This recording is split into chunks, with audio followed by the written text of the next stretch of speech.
Well, it's another copyrighted music problem, so here's an updated version of the heart-shaped ombre cake.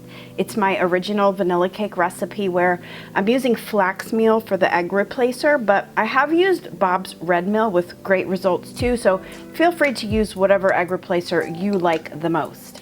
This is a creaming method cake recipe, so you will need an electric mixer. However, for an easier recipe that works equally great here, you might want to try out my bakery style recipe for vanilla cake. It's a 1-bowl mix, so no mixers required and no egg replacers either. I'll link everything below so you can decide which works best for your situation.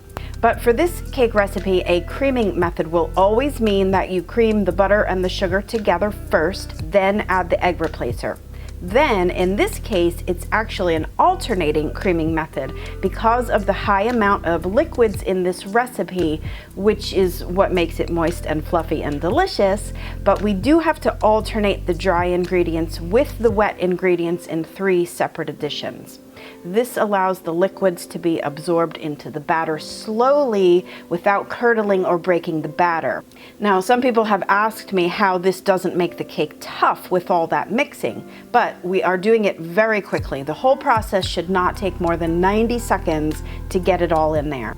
And the butter interrupts the gluten formation, so this cake recipe turns out really nice.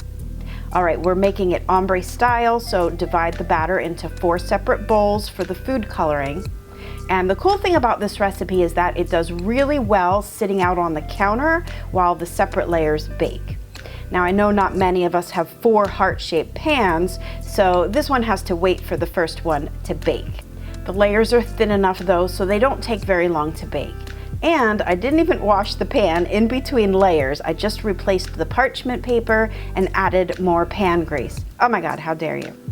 All right, now the buttercream also gets divided up into 4 because I wanted the icing to be graduating colors in ombre style as well.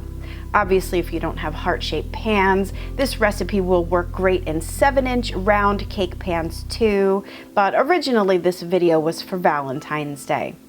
Well, there you have it, a fresh look at an old favorite. This cake was filmed way back in 2018, but the recipe is still kicking because it's just really fantastic. I hope that you'll try it. All the links are below. Okay, the end. Bye.